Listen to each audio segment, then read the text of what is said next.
verse 18. It's giving some characteristics of the liberated man. Verse 18 giving characteristics of the liberated one. Yes, please. And it says, who disregards the company of woman as he would a blade of grass.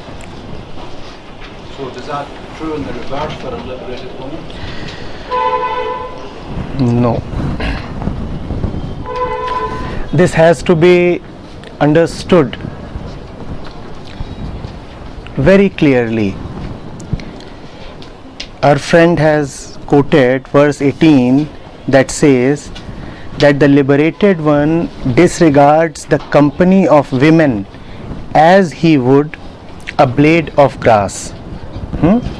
The liberated one disregards the company of women as he would disregard a blade of grass, as insignificant, as nothing, as immaterial. It is very proper hence to ask about this, because this sounds a little prejudiced. When a saint says something, he must say it in our language. He is compelled to speak in words that the commons use, for the simple reason that he is communicating to commons. He must use the same language. When he will use language, language will point to objects. We must not think, however, that he is talking about objects. When a saint says sky, he does not mean the same thing that we do when we say sky.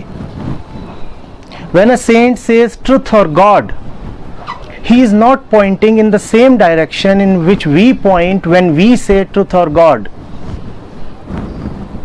When a saint says understand, he does not mean analyze or conclude. When a saint says woman, he does not mean the same thing that we do when we say woman. Because we believe ourselves to be material bodies, hence when we say woman, all that we intend is another material body of a particular gender. The moment you say woman, what is it that comes to you? A material image. A material image which is feminine. Right? When a saint says woman, it is something else. In Sankhya Yoga, even otherwise also, if you have no background in that, Purush and Prakruti have been taken as the entire existence. Prakruti, which is this entire world, is taken as the cosmic woman, and Purush, who is the witness, is taken as the one man. I'll repeat, this entire world is taken as Prakruti, feminine, and the one witness sitting in the center is taken as the man. That is why saints have often referred to themselves also in feminine terms. That is also the meaning of Krishna having 16,000, which represents an infinity. That is also the meaning of Krishna having 16,000 wives. Prakriti is diversity. Prakriti is all that we see. It is referred to as a woman. Do you see this? Now, if you are asking whether this quotation applies to a woman also, then you are referring to a woman in flesh and blood. We are all women. We are all women. So it applies to everybody. in spiritual terms, everybody sitting over here is a woman and the only man is God. So it applies to everybody. Now, there is another way of trying to approach it. All of us are Prakriti and all of us are potentially the Purush, the witness as well.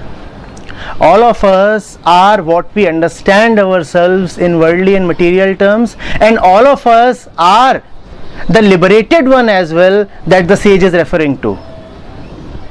So, in every material man lies both a man and a woman.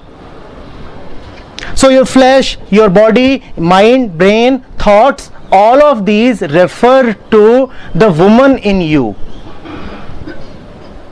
And the witnessing pure consciousness refers to the man in you. In that sense, you too are both feminine and masculine, and every woman is also feminine and masculine. Are you getting it? But why did then I say that the entire world is just feminine? Why did I not say that the entire world is both feminine and masculine? The reason must be clear. Because the one that you are identified with is a woman. What are you identified with? You are identified with flesh, blood, thoughts, emotions, relationships. That is what we think ourselves to be. That is our feminine part. And when one goes beyond this, then what one remains is the Purush. Yes, so it is not quite appropriate to say that we are both feminine and masculine. We are practically only feminine. Masculinity is something that remains obfuscated, that remains merely a potential. Now, why is the sage Vasishta saying that the liberated one is indifferent to women as he is indifferent to a blade of grass? Because in this complete separation of Purush and Prakriti lies pure love between these two.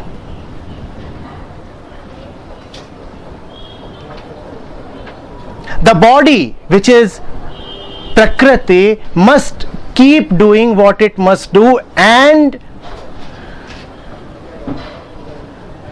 the mind must not try to interfere. There must be pure separation. Let me give you a simple example. The body must decide when to eat and what to eat. Prakriti must take care of itself. Purush must not interfere. When Purush interferes, then Prakriti becomes disbalanced. Similarly, the Purush must not allow Prakriti to influence it. Purush, as we said, is the witnessing intellect. When it is overcrowded by, afflicted by the influence of body, then it becomes attached, and all the life decisions, life choices become distorted. Hence, if you go into it, what is being said is, do not interfere with the world. The world is Prakriti. Do not mess with the woman. Let her be. Today, if you have problems like climate change, today if you have problems like the disappearance of various species, today if you have things like overpopulation, today if the oceans are getting polluted and heated up, it is because we have messed too much with the cosmic woman. She must be left on her own to operate. Do you know how far this is compared to our traditional models of spirituality? Usually we talk the language of controlling the body, don't we? Usually we talk the language of controlling the thoughts. What is being said is totally opposite. What is being said is, leave the body alone. The body is the world. The body is material, the world is material. What is being said is, leave the body alone, leave the world alone, leave the mind alone, let them do whatever they want to do, don't mess, don't interfere, don't try to control. You stay separate, you stay away, and that is called witnessing. Let them do whatever they want to do. Don't let your sense of fairness or sense of right and wrong or sense of morality become the judge. You must let the world proceed in the manner in which it would. The body has its own intelligence. The river knows how to flow. The birds know when to wake up. The grass is beautifully green on its own. You don't have to interfere, just as you don't have to interfere when food gets digested in your guts. You don't have to interfere with your thoughts. Thoughts keep tormenting us precisely because we resist them, we interfere. The sage is saying something absolutely radical. He is saying, let it be. Let the drama continue.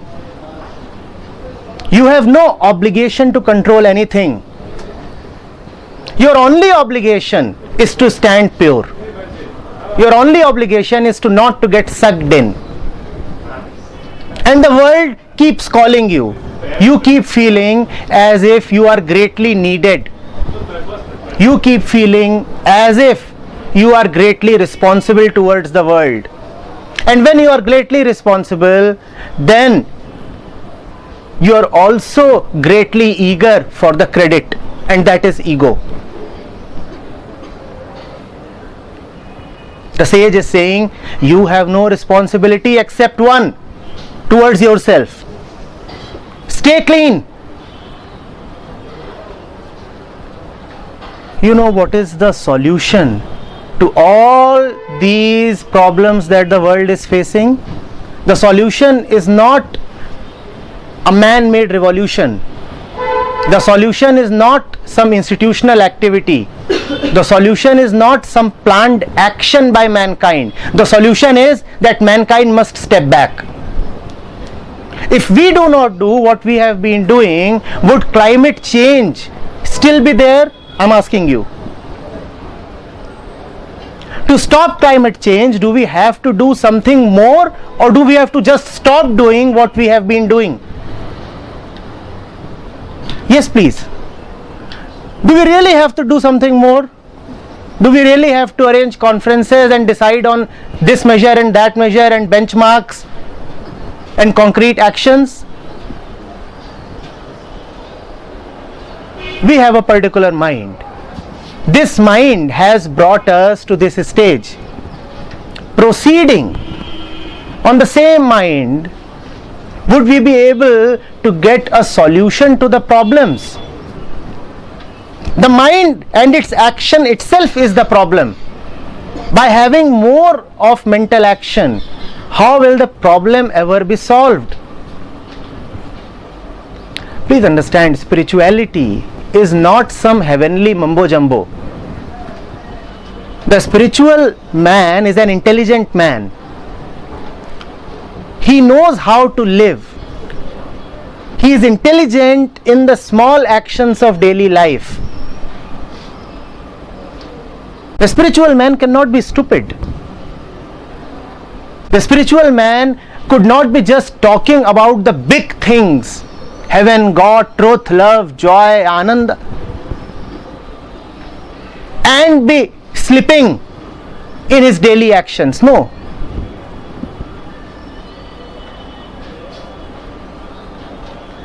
Do we get what the sage is implying? Yes, please. about conferences and climate change and everything.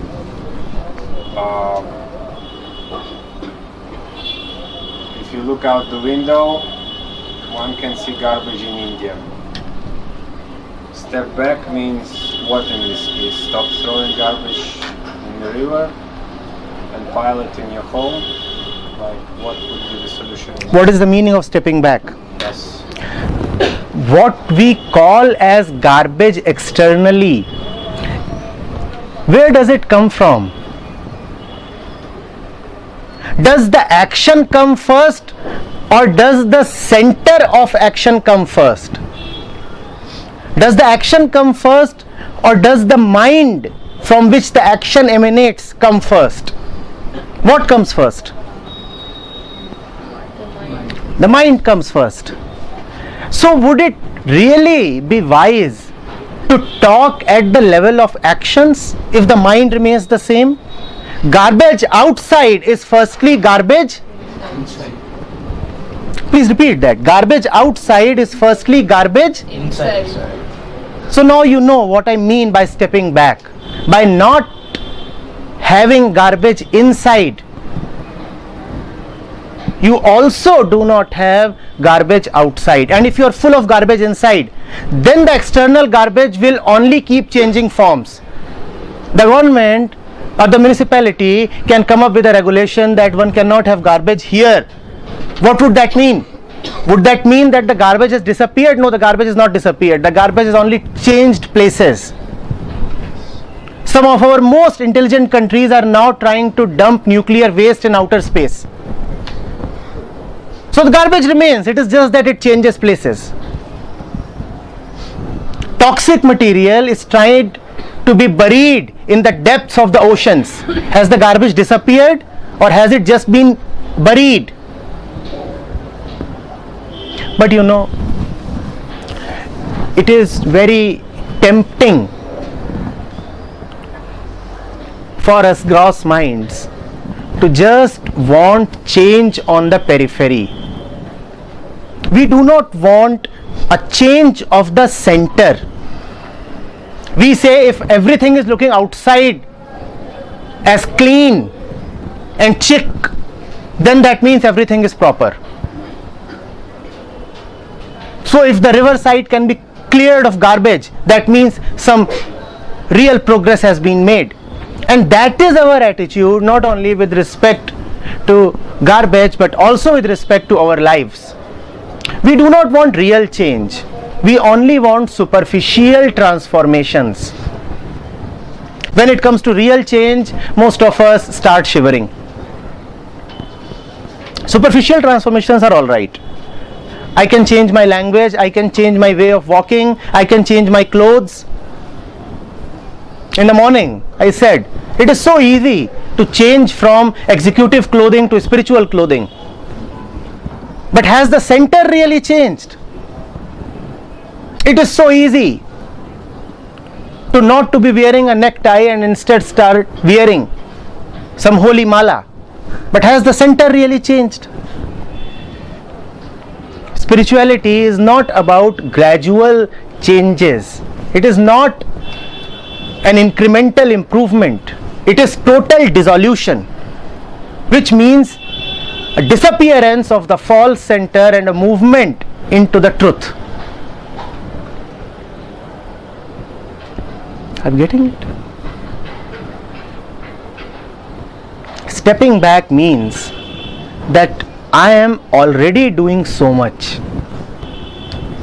I do not need new actions. Rather, I need to just see what I am already doing. And what I am doing 24 hours. Walking on the street, eating, talking, chatting, sleeping, writing, emailing, calling, watching, thinking, conceptualizing. I am already doing so much. Stepping back means not being attached to all this. What does being attached to mean? All this means being attached to something means being incapable of inquiry. If I am attached to something, I am saying this is me. If I am attached to something, I am saying this is me. And when something is me, then who will inquire? If I am the one who would inquire, then I must be a step away from the thing that I want to inquire. If you want to inquire your life, then you could not be attached to your actions. Then you could not be defensive about them. Then you could not be feeling vulnerable when somebody challenges them. But see how vulnerable we feel and how quickly we close ourselves when it comes to daily life.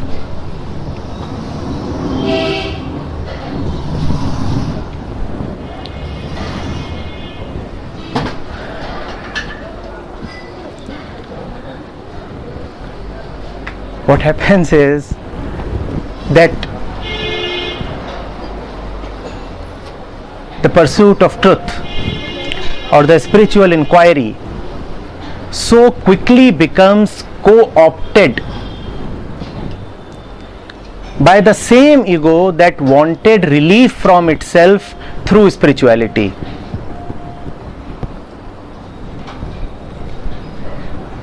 Can you repeat it, please? The last sentence. Why does the ego move into spirituality? Because it wants relief from itself. Ego is a burning mass. It's a restlessness.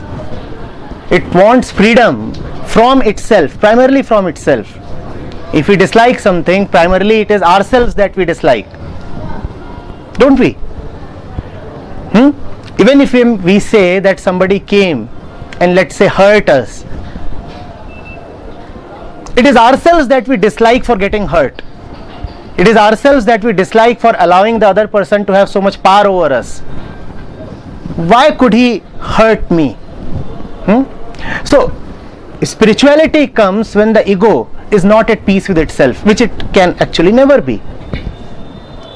So, we move into spirituality, but real spirituality demands a change in center, a change in the point from where you operate. Now that is a heavy price to pay. We say we want all the spiritual goodies while remaining ourselves. I'll remain myself and I want all the spiritual benefits that there can be. So we don't pay that price. What do we do instead? We co-opt the truth. We modify, distort the truth to suit our convenience and plug it in. And that does not help. That is some kind of self-deceit. Would that help? Would that help? Would it help if, let's say, our friend here has come with a set of solid frozen beliefs, let's say about religion, about life, about relationships, about livelihood, about politics, economics, anything. Let's say he has come with those beliefs, but he also wants to listen to what is going on here. What would he do? Tell me, what would he do? He is fiercely committed to his own little self. But because that self is like a thorn, so he also wants some spiritual ointment. What will he do with the ointment? What will he do with all that I am saying? He will interpret it in a way that suits his beliefs. My beliefs are sacrosanct because I am God. Who am I? God. The ego does not agree at anything less than that. The proof of that is that ego uses God to serve its own ends.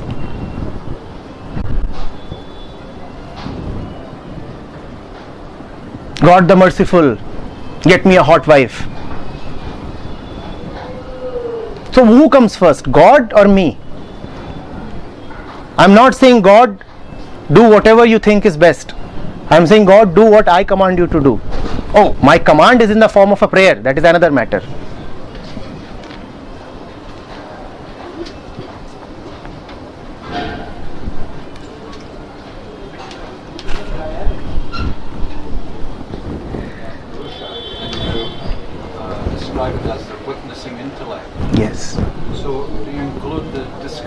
capacity as part of the Purusha. Discrimination is there only when there is division. Do you agree? Do you see this? Only when there are distinctions, only when there are two separate entities, then you can discriminate. If there is only one, what would you discriminate against what? Now, all the distinctions exist only in, where do they exist? In the witness or in the world? Where do all the distinctions exist? Where do they exist? Where do you find different things? In the world. So in the world lies the mind that discriminates. Witnessing only means that while this game of picking, choosing, dropping, judging, liking, disliking, taking, giving up will continue, I will be relaxed. All this game will continue. The menu card will be in front of me, I will be ordering something and I will not be ordering something. While ordering, it's okay. Not ordering, it's okay. I am not attached to what I am ordering and I have no repugnance towards what I am not ordering. Even the discrimination is done within Prakriti herself. The Purush does nothing. He is totally inactive, so passive, just watching the entire dance of Prakriti. You keep dancing, I shall watch. That sounds cool, doesn't it? You keep dancing. It's your job to dance, and mine is to. And we shall not swap our tasks. We shall not make a potpourri of these two. You keep doing what you have to do, I'll keep doing what I have to do.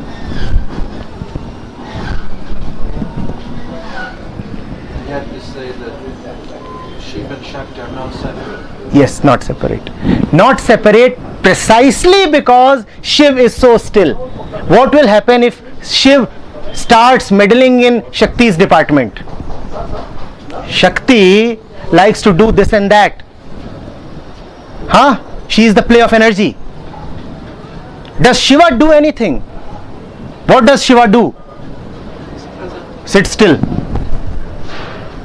That is their love. That is their absolute trust in each other. She is not worried.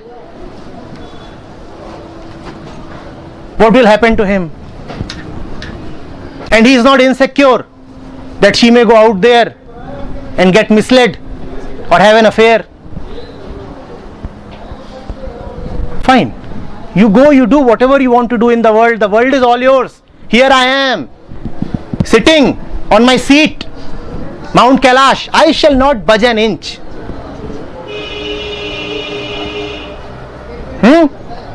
You sit like Shiva, and then you will dance like Shakti.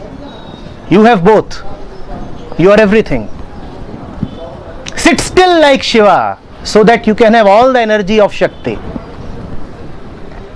There was something that I once said that was in Hindi, but I would still say this. How many of us know Hindi? Many of us, alright. Even if nobody knew, I would still have said. He said, Hriday mein Shiv, to bhujao mein Shakti. Hriday mein Shiv, to bhujao mein Shakti. When Shiva is in the heart, then the arms have Shakti. What do arms stand for? Action. So when there is Shiva here, then there is Shakti here. Shakti incidentally also means power. Only when there is absolute stillness here, then there is power here. Only then you really live. Only then you are really alive.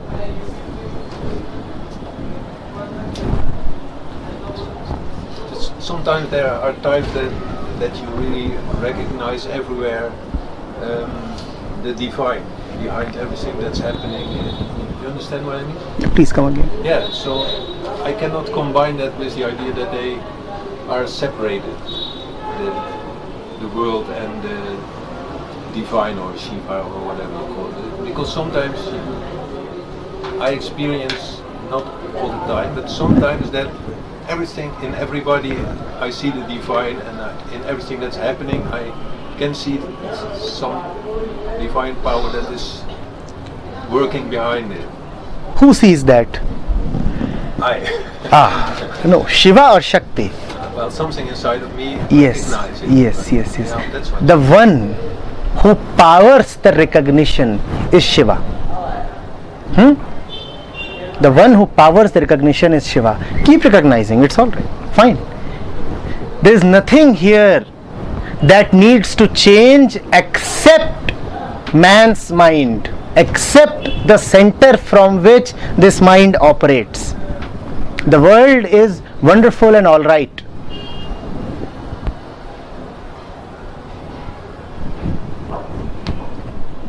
You're saying that a physical man or a physical man, they both have, Both. feminine, actually. Yes, They yes. have the potential, the, Masculinity, yes. but in the actual gender of man and woman in the world,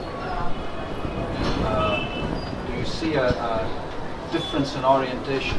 Yes. That difference in orientation does not mean much. They are just two ends of duality. See, in the realm of Prakriti, there are just dualities, pairs of opposites. There is day and night, there is black and white, there is this and that. Similarly, within Prakriti, the woman, within Prakriti, the cosmic woman, there is also the man and the woman, the male and the female. This male and female you can both call as female. So you are a female man and she is a female female. Before you are a man, you are a female. Before she is a female, she belongs to the cosmic female. The differences that you see in material levels are just hormonal and chromosomal differences. They do not mean much. They are just like the difference between black and white. What does the difference between black and white mean? Nothing. Optical. Getting it? But yet, like male forms of spirituality often emphasize the transcendent and the abstract, and female, feminine forms of spirituality often emphasize feeling and being in touch with the body. There are no forms of spirituality, sir. These are just ways to entertain the mind, and in entertaining the mind, one just continues the pre-existing patterns. It doesn't help. It doesn't help.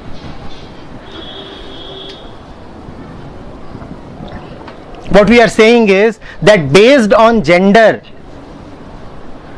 the ways will be different. Then why only based on gender? Then the ways must be different based on everything else, based on color of eyes, based on height, based on nationality, based on age, based on ethnicity, everything. And they indeed must be different. They indeed must be different, and hence there is no point talking of those differences. Even you are not the same that you would be the next moment. So your way the next moment has to be different from your way, has to be different from the way this moment. That way is called right action. Right action for everybody is different at every moment. That everybody could be a male, a female, whatever, a child, an old man, a diseased man, a healthy man, and we are all of that. Are we not the diseased man? Are we not the healthy man? Are we not the rational man? Are we not the emotional man? Are you not changing every moment? And if you are changing every moment, the way that you must have will change every moment. There is no point trying to talk of compartmentalized, definite, rigid ways. Am I saying the same thing to you as I would say to him? Are you saying the same thing to me as you would say to, let's say, the shopkeeper down there? Everything that you do, every moment, is the way. The way means the right action. But regarding genders, like perception of reality and brain functions are different between Yes, men and yes. Brain functions are very different between man and woman, and even in a man, are the brain functions not varying greatly within a span of just 24 hours? If you are recorded for an entire day, would you believe that it is the same person who is doing all these things that you did in those 24 hours? We are talking of the differences between the physical man and the physical woman. Yes, there indeed are differences, no doubt. But please see that within the so-called person, there are great differences within 24 hours, within 5 hours. Are you the same in front of your boss as you are in front of your wife? The person changes totally. Are you the same when you are watching a football match compared to when you are sitting in a spiritual session? So there are these great differences. If according to the changed person, if according to differences, there must be different methods, then there must be different methods for every movement. And that is the function of intelligence. To have a new method every second. This new method is called right action. Are we getting it? See, what is meditation? What is prayerfulness? It is a movement into peace. To move into peace, you would not be doing right now what you need to do an hour later. This movement, peace, might mean that you are sitting still and just dedicating yourself totally to listening. Next moment, peace might mean that you are wearing your sandals and walking away. So the right action, which is the method, which is the way, would keep varying. Then what is the point in talking of 5 or 10 fixed ways? We are talking of methods of praying or methods of meditation or spiritual ways, which is all the same. Is it not obvious that the way must be a different way in every different situation and in every different moment? It's not obvious. No? Okay. You are standing in a vast green field. And there are some animals who are roaming around and they are just grazing on their own. And situation 2. You are standing in front of a burning house. Is the right action same in both the cases? And we are saying the right action is the right way. It is the method of meditation. It is prayerfulness. Is the right action same in both the cases? Prayerfulness? Yes. Oh, you probably won't find this word in the dictionary, but because the dictionary talks more of prayer than prayerfulness or prayerfulness. So I'm asking, would the right action be the same in these two cases? Why would it not be the same? Because the world is not the same, you are not the same. So if someone says, here are 10 commandments or here are 100 methods of meditation, would that list, would that manual be of any use? Would life operate according to those 100 situations? Would life operate according to those 10 commandments? Life is so dynamic, situations are changing. And they are not predictable. They will not conform to any model or framework. Or would they? They won't. So what about sadhanas that people do like every day? People do so many things. Yes. Whatever one does has the same quality that his other actions have. If I have not been intelligent in choosing the right way all my life, then how will I choose even the right spiritual way rightly? I come to spirituality because I say that my life choices have gone wrong. I come to spirituality because I find that life is not quite proper. I come to spirituality because I find that there is something missing, just a little, just a little. And if you are the one who could not be proper otherwise, how could then you be the one who would be proper in his so-called spiritual choices? How is it possible? Carrying the same mind, the same center. How is it possible? You are the one who could not choose a t-shirt rightly. How could you choose a guru rightly? The center changes before spirituality? Of course.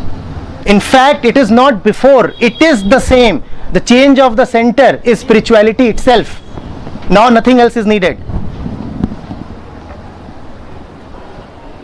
One affair after another affair, one boyfriend after another boyfriend, one wife after the next.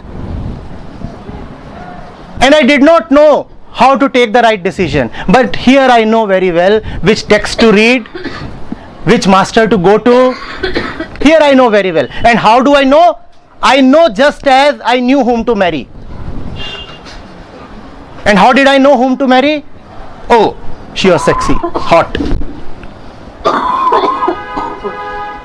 So what will you get from the master? Only that which you got from your affair. Frustration, burning, restlessness, despise, and finally bad memories. But in between, periods of orgasmic pleasure. Aha, come give me a hug.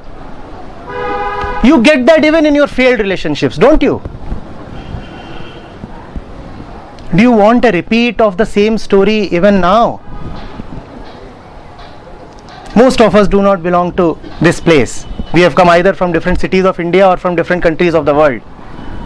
Have you come to this place just to play that same old stale record again? Or do you really want something fresh?